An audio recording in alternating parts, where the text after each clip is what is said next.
You cannot copy our system. You cannot copy what we do, even though you might think what we do is similar to other people when it comes to sourcing off market deals. The truth is, it isn't. And it isn't for a variety of different reasons. My name is Marco Palmero, founder of Ulysses, by the way. But it is different because we merge a variety of different skill sets, uh, backgrounds, and fundamentally, we are combining industry knowledge and technical expertise to achieve the ultimate result. And I think what a lot of people get wrong about this industry is that they think uh, through a methodical approach alone, you can get the results that you need. Well, in reality, that is not true. I think the mergers and acquisition space is a bit of an art, a bit of a science, and it's important to get a very strong understanding of both sides of the equation in order for you to be able to deliver at the highest level. And it is also important to understand the cycles in order, again, to deliver and get off-market deals, get a pipeline of consistent acquisitions, and ultimately make multiple $1 million deals happen. Some of the things that I want to share, just thinking on top of my head, the first thing people don't recognize and don't realize is that there are two types of expertise that need to be combined in order to find off-market deals and be able to understand the process deeply. The first is the industry expertise. The second is the technical expertise. Now, a lot of folks in the industry, private equity groups, investment bankers, search funds, have a very deep understanding of how to execute deals, underwrite them, and so on and so forth. But they lack understanding of how to source deals because in most cases they rely on their own network, their referral partners, or their intermediaries. And so they don't know the technicals that are needed to build their own proprietary pipeline, be in control of their own destiny, if you get what I'm saying. On the flip side, there are a lot of folks that know all the technicals, but they don't understand anything about the M&A industry. And as a consequence, they try to apply strategies and solutions that don't work in the M&A industry because we're not ultimately selling a product or service, or we're not really selling anything to a business owner when we're reaching out to them the first time. Even if you are an advisor, by the way, and you think, I'm selling my sales side advisory to them, that's not the case. And you should think again, because that's very, very important for you to realize. I mean, you're making a huge mistake if you think that way. The point is, we are reaching out about a life-changing decision that people will have to make. And if we don't frame our language in an appropriate manner and we don't understand that part, it doesn't matter how good we are technically, we're not going to get results. And I think there's probably no other industry that has these two elements combined. Probably real estate acquisitions, like buying houses and stuff like that. But that's pretty much it. And so people think that one of the two things will be enough and can be enough, but in reality it isn't. And there's also, I think, another important aspect to consider, which is the coverage and the experience that we gathered across markets and sectors. Too many feel that one strategy, one solution, one approach will work independently where you deploy it, how you deploy it, when you deploy it, whatever. The point is, that is not true. So we operated in different markets for different firms, for different engagements, finding businesses of all sorts of size and nature. And that gave us visibility into different approaches that can produce results, and also trends and potential solutions to problems that might surface as we go into an origination process for finding deals. Too many people don't understand that well enough. So they just think, well, my network is not working. Let me see. I'm just going to do some cold calling, and certainly I'm going to get deals through the door. Well, haven't you considered that maybe that is not going to be productive in your industry, in your market, because of X, Y, and Z reason? No, you haven't. So it is really important to have that the deep level of understanding of the market to ultimately make the right decision from the very beginning. Because if you approach things incorrectly, then it's going to take you a long time to correct course and kind of like fix what's broken. And you're not going to know until you've burned a lot of money, time, and effort, and you're fundamentally still waiting for the first deal to come through. I just actually had a feedback. I just received the feedback from my team that had a conversation with a person that actually spent 18 months into a process, 12 of which were with a person that was supposedly bringing them deals, but they still closed no transaction. And I think the interesting point was that he still wasn't realizing that there was a huge problem that they were facing, 18 months without deal. And he wasn't willing to realize it. I mean, he was just rationalizing his way out of the conversation. And I think, again, gaining that level of understanding is only possible if you have visibility on a bunch of different case studies, a bunch of different situations and scenarios. And then you're able to cross-check data and make sure you deliver the best possible output to your client. And that, again, is one of the reasons why you cannot really copy us. I mean, I don't care what you think. You might have been in the US for longer than we have been, or you might be bigger than we are, but you don't have the level of expertise that we got. I mean, we've operated across markets, different industries, different sectors. I mean, the simple fact that we source deals in the UK, in the Middle East, in Europe, gives us a competitive advantage because we know how to approach sellers from multiple angles.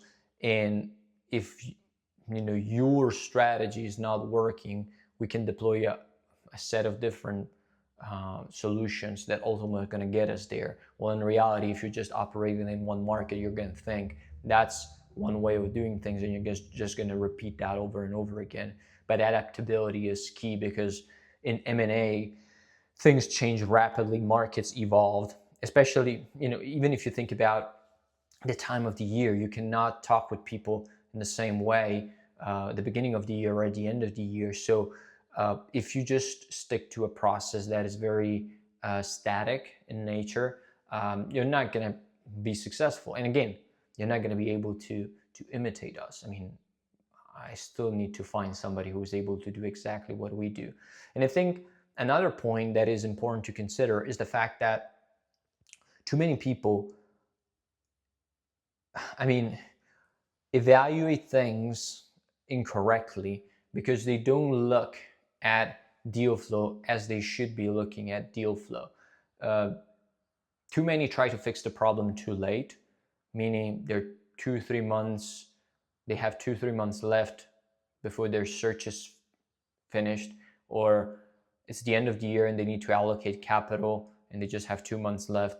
They try to fix the problem when it's already too late. And that shows a lack of understanding of how deals mature and how deals are produced, because too many of them just focus on motivated sellers that made the decision yesterday. But that's a very restricted portion of the market.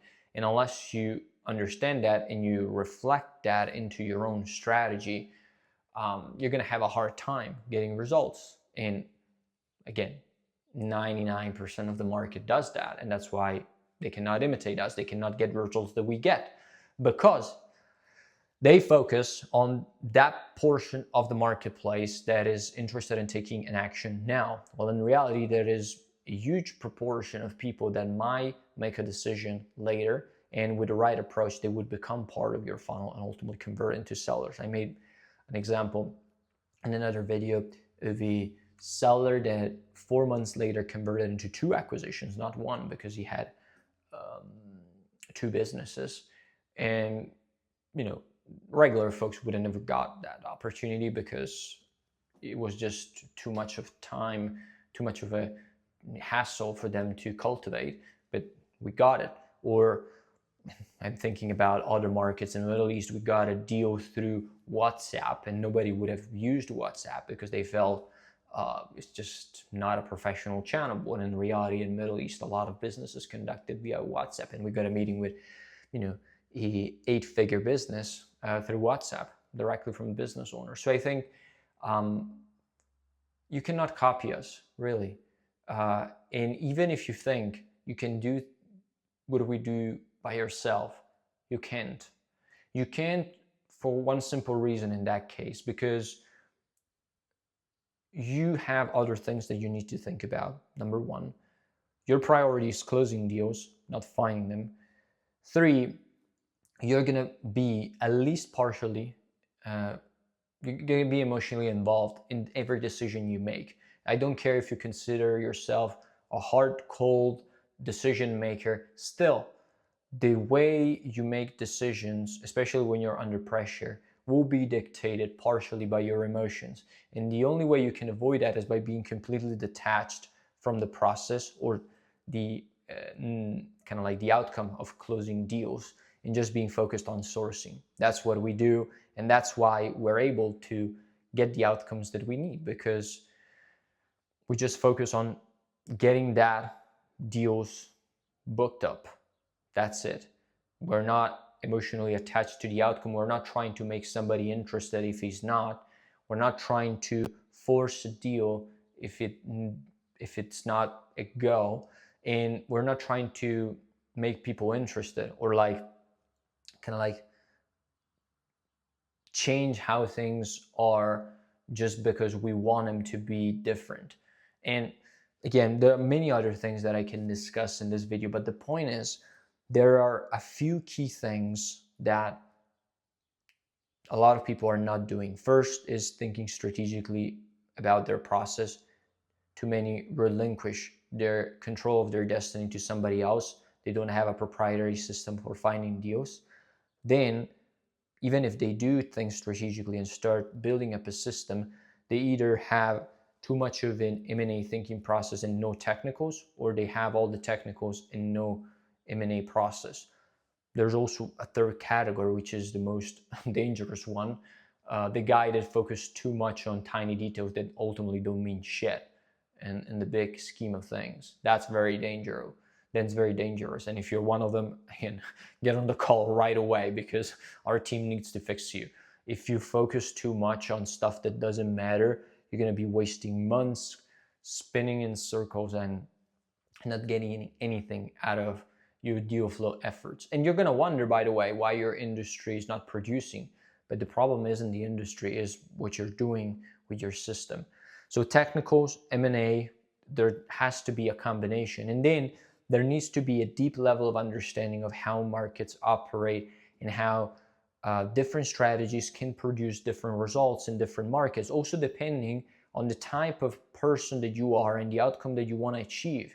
Because there's a huge difference between the approach that we would take towards sourcing deals for a search fund compared to a private equity. These two people have different needs, different level of speeds, different execution capabilities, and the same strategy will not apply for both. So it needs to be adapted, and that leads me to the bespoke part, which is something that a lot of people are not willing to provide simply because it's too expensive for them in terms of support that they can deliver to people.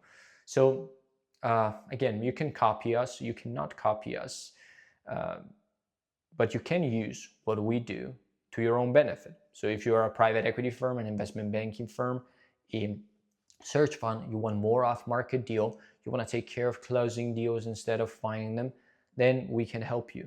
We can help you in a variety of different ways, and most of these ways are going to be bespoke, created, custom to your needs. So you need to get on the phone with our team, map out a solution that ultimately solves your specific problem, and then go into the phase where we decide whether or not we can engage if we have available slots, and then take it really from there. So check the link below if that resonates with you, and I'll talk with you in the next one.